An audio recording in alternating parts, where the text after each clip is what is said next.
Good morning. Welcome back, everybody. Well, going back to school in September can be anxiety-provoking for children and youth, and in the uncertainty of the upcoming school year this September with the COVID-19 pandemic, many youth, teachers, and parents alike may be experiencing heightened levels of anxiety.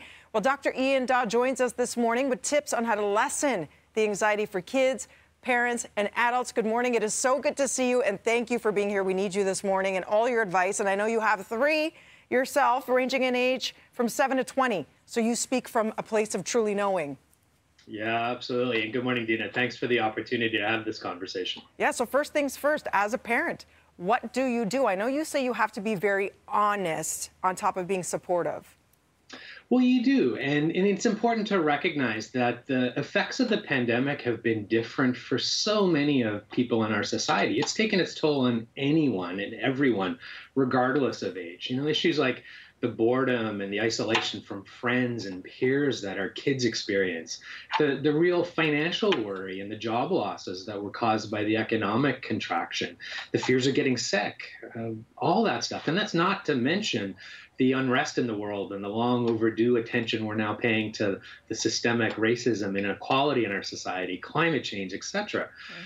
Even if your child's not telling you that they're experiencing anxiety about potentially returning to school, it doesn't mean that they're not feeling uneasy about it. Yeah, I love that you say that. I know as a kid, I was one to hide everything. So, just because they seem fine doesn't mean they are. So you said take that time to sit down at a good time of day for both of you, where you can ask them that question. Don't assume that they're okay.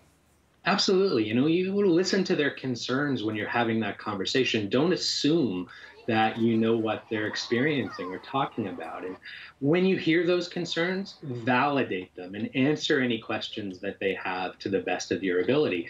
And it's important to be honest and encouraging for them, not just reassuring. When we reassure, sometimes we have this tendency to be unrealistic about it. And there's a huge difference between addressing a person's valid concerns by telling them, don't worry, everything's going to be fine, versus telling them it's okay to worry, but your teachers and your schools are going to put practices into place to keep you safe. You also talk about modeling that behavior yourself, be it a parent or a teacher. How do you do that? Well, I think part of that is looking to be good role models for our kids, for ourselves, and for everyone else. You got to remember, being a parent at the best of times is tough, and we might be struggling now to keep ourselves healthy throughout all of this, particularly when we might also be working from home and trying to reconcile these decisions with uncertain and limited information. So being compassionate with ourselves is really important, recognizing there isn't one size fits all to this solution here. Every family is going to be deciding on the right decision for their unique set of circumstances. So thinking about that role modeling with making good, honest, healthy life principles, getting enough sleep, exercise, nutrition, engaging in purposeful self-care, mindfulness, other stress reduction activities. And I think for parents in particular, remembering that undivided attention, just a time when we can openly share and vent our frustrations. It's one of the best release valves for stress we have. And we can do wonders for ourselves and for our relationships when we just give each other 15 minutes of that undivided attention at the end of the day, where we just agree to simply listen. No suggestions, no advice, just listen. Quality time. And thank you for these quality tips. I think we all need them when we feel better. Remember, we're all so resilient, right? This has shown us how resilient we can all be, and kids are the most resilient among us.